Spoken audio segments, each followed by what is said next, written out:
légende des Canaries.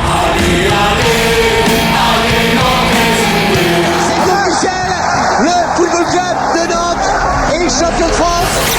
On est heureux tout simplement.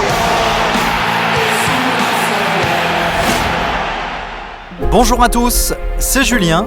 Vous écoutez le podcast La légende des Canaries avec Alouette, la radio partenaire du FC Nantes. Loco Pedros, Loco, c'est fabuleux. C'est extraordinaire. But de Patrice Loco. La légende des Canaries, votre podcast pour se souvenir, se replonger dans les grands moments du club, pour retracer aussi les parcours des plus grands joueurs du FCN. Nous vous proposons pour ce 3e numéro un coup de projecteur sur la carrière de Patrice Loco. Quand on était dans le tunnel avant de rentrer sur le terrain, on savait déjà qu'on allait marquer. Signature de son premier contrat pro, ses plus beaux souvenirs à la Jaunelière, son premier match en tant que titulaire, la saison 94-95, la saison de tous les records, retour avec l'international français sur ses 10 ans passés au sein de la Maison Jaune. Bonjour Patrice Loco. Bonjour. Tout d'abord, qu'est-ce qui t'a amené à jouer au foot ? C'est par rapport à ta famille, hein, c'est ça ? Oui, moi j'étais d'une famille de footballeurs parce que mon père jouait déjà à un bon niveau au niveau du football. Et puis après, j'ai la chance de faire un petit peu toutes les sélections comme les jeunes. J'ai commencé à 5-6 ans en débutant, et puis après j'ai joué en poussin, en minime, en cadet, et puis après j'ai fait toutes les sélections de ligue. Mmh. Et c'est là que j'ai été amené à rentrer au centre de formation du FC Nantes en 1900. Ça fait très très longtemps ça. C'était en 85, centre de formation. Exactement, puisque je suis resté 10 ans à Nantes. Et justement, comment ça s'est passé ? Raconte-nous un petit peu cette intégration à la Jaunelière. J'avais fait quand même un petit stage d'une semaine au FC Nantes, parce que déjà il m'avait repéré.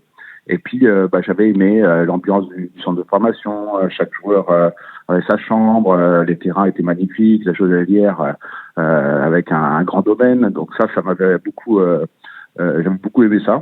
Et puis après, la première année, donc on arrive souvent au mois de juin, juillet. Et c'est là que l'intégration s'est faite. Avec de Noël, c'était mon entraîneur. Et puis beaucoup de très bons joueurs, puisque déjà à cette époque-là...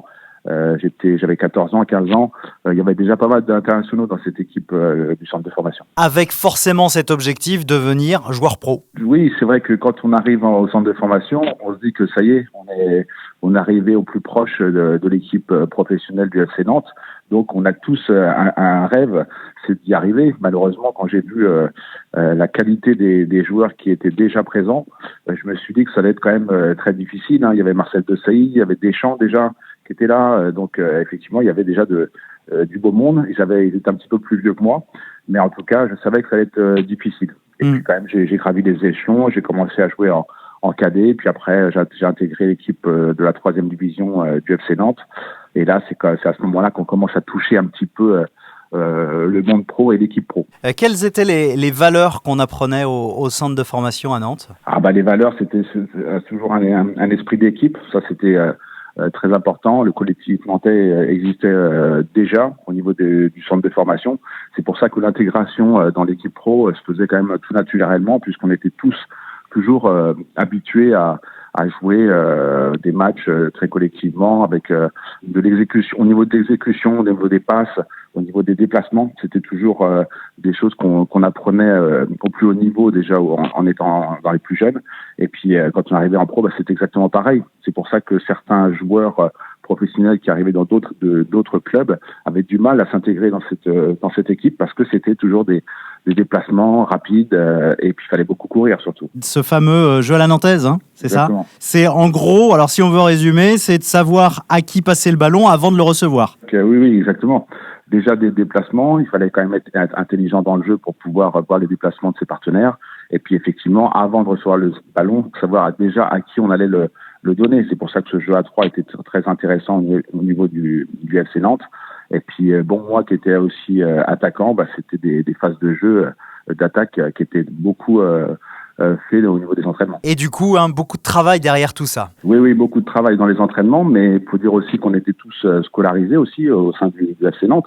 Donc entre les cours qu'on avait plus les entraînements, c'est vrai que ça faisait beaucoup, mais bon, nous ce qu'on attendait toujours, c'était les matchs du week-end, et c'est là qu'on a vraiment mis en place le jeu que prônait le FC Nantes à cette époque-là. Ciodo était entraîneur des pros, et il venait aussi souvent nous voir. Quand Ciodo venait avec ses 2 petits chiens courir l'après-midi pour regarder un petit peu ce qu'on faisait sur le terrain d'en bas à côté des professionnels, toujours on était un petit peu stressé parce qu'on savait qu'il était là pour regarder les nouveaux jeunes joueurs qui pouvaient intégrer les pros.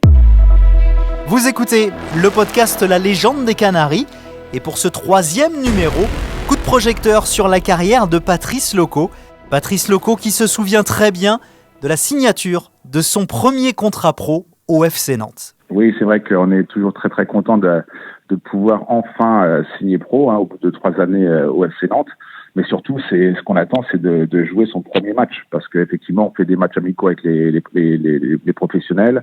On touche du doigt, bien sûr, à tous les matchs qu'on peut faire d'avant-saison, mais on a surtout envie de jouer son premier match. C'est ce qu'on attend depuis longtemps. Et le premier match de Patrice Loco en tant que titulaire, ça sera face à Marseille. Se retrouver au stade Vélodrome à Marseille pour son premier match en tant que titulaire, c'était quelque chose de très intéressant pour moi, parce que j'avais envie enfin de commencer un match. Et puis en plus, je m'étais retrouvé à jouer milieu de terrain défensif sur le côté droit avec Manuel Amoros, international très réputé à ce moment-là.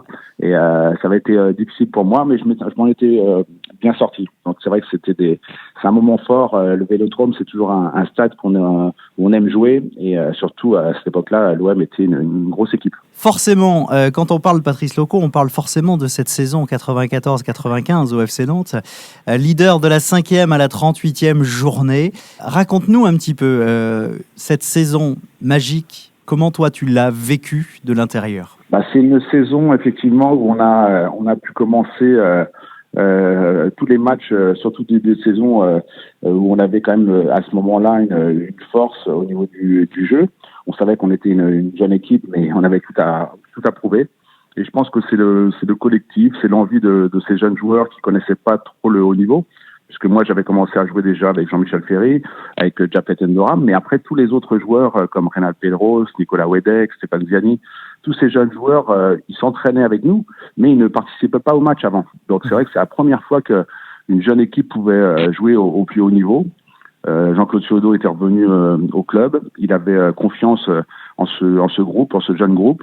Il avait intégré, je crois, Serge le disait, était arrivé à cette époque-là dans notre équipe, qui est un peu plus vieux que les autres.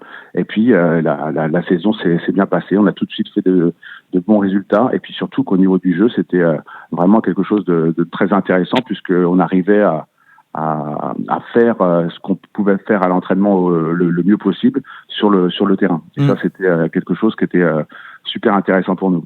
Et ce fameux tarif 3-0 aussi. En plus, on avait une équipe avec une très très belle attaque. Reynald jouait sur le côté gauche, Nico jouait dans l'axe et moi sur le côté droit. Et puis on avait Jafet qui était juste derrière nous. Donc c'est vrai qu'avec ces 4 joueurs de l'attaque, on a pu faire de très bonnes choses, et on avait vraiment une confiance en nous extraordinaire. Je sais que je vais en parler souvent avec Nico. Quand on était dans le tunnel avant de rentrer sur le terrain, on savait déjà qu'on allait marquer. Donc on savait pas combien on allait en marquer, mais on savait déjà qu'on allait se créer beaucoup d'occasions, et puis que ça allait rentrer. Et je pense que c'est pour ça la confiance que pouvaient avoir les joueurs à ce moment-là avant chaque match. Ça nous a permis, je pense, de gagner et de surmonter tous les matchs qui étaient difficiles les uns après les autres, puisqu'on était attendus aussi bien à la Beaujoire que des matchs à l'extérieur. C'est dingue ça, de se dire je suis dans le couloir, le match n'a pas commencé, je sais qu'on va marquer, c'est énorme. Oui, à ce moment-là, on avait, je pense qu'on se créait au moins 10 occasions par match, net. Dans la première mi-temps et 10 autres dans la deuxième mi-temps. Donc, effectivement, quand on a une confiance au niveau du jeu, en plus, on avait une bonne défense, pas des joueurs très connus à ce moment-là, mais en tout cas des joueurs qui avaient une bonne responsabilité défensive, un milieu de terrain qui tenait vraiment bien la route. Je peux peut-être me rappeler qu'on devait être au moins 5-6 joueurs au moins qui étaient du niveau international déjà. Donc, je pense que la confiance qu'on pouvait avoir, Et puis peut-être qu'on réfléchissait peut-être un petit peu moins, on avait peut-être plus cette fougue au niveau des jeunes joueurs, on prenait peut-être beaucoup de risques, mais en tout cas ça payait, ça nous a permis d'aller au bout. Dans le vestiaire, la joie des Nantais, des nouveaux champions de France 95.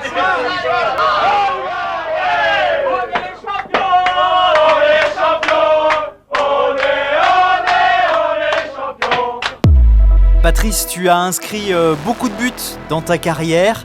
Il y en a un qui a marqué différentes générations, c'est ce but face au Paris Saint-Germain, 19 août 1994, échange avec Pedros. Est-ce que tu te souviens encore des images ?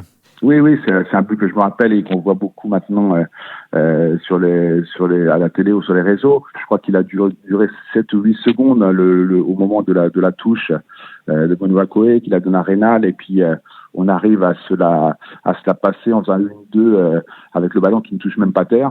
Et puis moi qui reprends de voler le ballon du pied droit extérieur, j'arrive à la cadrer parce qu'en fin de compte, bien sûr que j'ai pas essayé de la mettre dans la lucarne de Bernard Lama à ce moment-là, mais j'ai essayé de cadrer le ballon le mieux possible, et puis la chance a fait que ça s'est arrivé dans les filets de Bernard Lama. Touche jouée à 100 à l'heure par Benoît Coé. Loco, Pedros, de nouveau Loco, et but. Qu'est-ce qu'on te dit aujourd'hui encore sur ce but ? C'est vrai que les supporters se rappellent vraiment de cette très très belle saison qu'on a pu faire avec le FC Nantes, et puis aussi ce but qui est passé tellement en boucle à la télé à ce moment-là, et je pense que c'était en résumé le football à nantaise qu'on pouvait jouer à ce moment-là. C'est-à-dire qu'on allait très très vite, on se replaçait assez rapidement au niveau défensif, et puis après on faisait un pressing très important. Et sur ce but-là, c'est un petit peu le résumé de la saison. C'est que on va très très vite pour faire cette touche. Reynal, il est déjà en place, il me voit, et ça se fait instinctivement. Ça, c'est des choses qu'on pouvait faire à l'entraînement, aussi bien sur les terrains que même des fois dans les matchs qu'on pouvait jouer. On a mis en place ce jeu-là parce que j'ai jamais vu des joueurs aussi explosifs. Attention les yeux, c'est que ça pétait. Et au lieu d'en faire 10 passes, on en faisait 3, 4. Mais pas n'importe lesquels. Alors derrière tout ça, bien sûr, il y a un entraîneur, c'est Coco Ciodo, Jean-Claude Ciodo. Quelle était ta relation avec le coach ?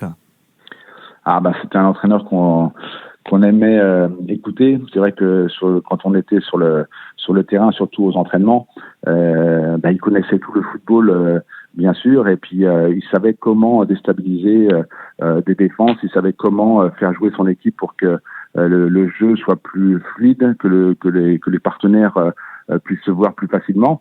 Et ça, c'était quelque chose que j'ai appris rapidement, aussi bien avec Coco Ciodo quand j'ai joué en pro, mais aussi Reynald Noëx. Et Coco, c'était un entraîneur qu'on adorait écouter, comme je disais, mais en plus, il avait tellement une force en lui pour pouvoir faire gagner les matchs. Et ça, c'était super important pour nous. Une certaine autorité aussi, j'imagine que ça rigolait pas dans le vestiaire, non ? Alors, il avait une autorité, effectivement, qu'on pouvait voir de l'extérieur, mais à l'intérieur du club, notamment quand on faisait des mises au vert, à l'hôtel, au restaurant, quand on mangeait ensemble. C'était quelqu'un qui adorait rigoler avec nous, qui aimait bien chambrer, comme on peut dire, sur plein de choses. C'était pas l'entraîneur que peut-être que les médias pouvaient voir le samedi, où là, effectivement, il était peut-être énervé, il avait envie de bien faire, envie de peut-être être même sur le terrain avec nous. Mais c'est moi, ce que je me rappelle de Coco Ciodo, c'était quelqu'un qui aimait rire, et aux entraînements qu'on pouvait faire, même si des fois ça pouvait être très très long parce que il fallait absolument faire comme il avait décidé, et on pouvait refaire des séquences très très longtemps. Mais en tout cas, il avait toujours un mot sympa avec nous. Et à partir du moment où Coco, il pouvait nous appeler sur le terrain pour discuter, ou même en dehors dans son bureau, s'il était là pour nous conseiller de bonnes choses, même si ça faisait pas forcément plaisir à soi-même quand on était dans son bureau tout seul, mais en tout cas c'était pour nous faire avancer et nous faire progresser.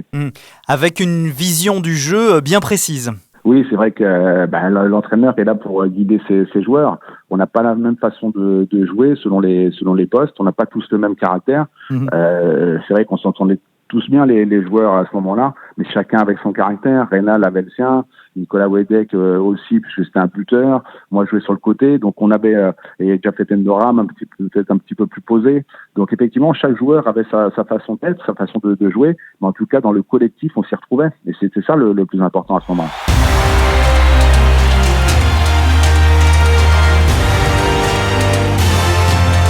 Cette saison 94-95 restera pour Patrice Loco un très bon souvenir de ces 10 années passées au FC Nantes. Il y a eu des moments beaucoup plus compliqués pour l'attaquant nantais, à l'image de la finale de la Coupe de France perdue par le FC Nantes en 1993 face au Paris Saint-Germain. Cette finale, effectivement, là aussi, on commence avec une jeune équipe. C'était la première fois que l'équipe allait aussi loin en Coupe de France, avec une équipe qui avait été complètement décimée la saison d'avant, je crois. Donc on se retrouve avec beaucoup de jeunes, pas beaucoup d'expérience. On a fait une belle saison de coupe cette année-là, et puis on se retrouve au Parc des Princes, peut-être un petit peu trop. Je pense qu'on a fait peut-être la finale un petit peu avant de la jouer le soir et avant le match. Et puis on arrivait sur le terrain, là beaucoup de joueurs étaient peut-être un petit peu énervés, peut-être un petit peu manque d'expérience. Et le fait de jouer contre une équipe de PSG avec des joueurs, beaucoup d'internationaux qui avaient l'habitude des gros matchs comme ça, des finales, je pense qu'on a gâché la finale puisqu'on l'a pas joué. Malheureusement, il y a eu beaucoup de joueurs de notre équipe qui ont reçu des cartons rouges, et je pense qu'on n'a pas joué cette finale, ou peut-être on l'a joué avant et c'était peut-être trop pour nous. Et peut-être que ça nous a permis, peut-être l'année d'après, d'être plus concentrés sur les matchs importants. C'est déjà pas facile d'arriver en finale, donc c'est vrai qu'une première, la gâcher comme ça, c'est vrai que c'est un petit peu dommage. Je me rappelle qu'on avait tous gardé notre barbe, notre moustache. C'était un petit peu le côté sympa de ce match-là. Mais au niveau du résultat, effectivement, perdre comme ça, c'est autant de buts d'écart, c'est vrai que c'est quelque chose qu'on n'a pas envie de revivre une autre fois. Le résultat est dur. Nantes va donc jouer les 20 dernières minutes à 9, et la finale apparaît à ce moment-là complètement pourrie. Pour terminer ce podcast, nous avons demandé à Patrice Loco de donner un conseil à un jeune qui a envie de devenir joueur professionnel. Nous, à notre époque, ça fait quand même quelques années, on avait envie de jouer au haut niveau. On avait envie d'être professionnel, on avait envie de jouer des matchs importants. On avait envie aussi que nos familles puissent nous voir jouer à la télé dans le petit écran. Je pense qu'aujourd'hui, c'est un petit peu changé. Je pense que les jeunes joueurs, malheureusement, ils veulent être des stars avant d'être des joueurs. Et peut-être que ça, c'est un petit peu dommage. C'est vrai qu'on parle beaucoup d'argent.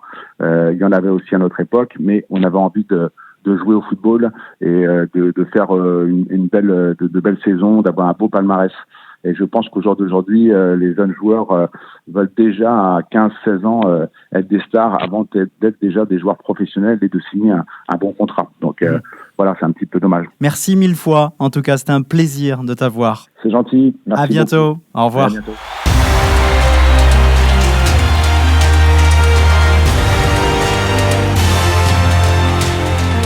Merci d'avoir écouté La Légende des Canaries. Cet épisode a été réalisé avec Alouette, la radio partenaire du FC Nantes. Vous pouvez nous retrouver sur toutes les plateformes de podcast. Abonnez-vous pour ne manquer aucun épisode.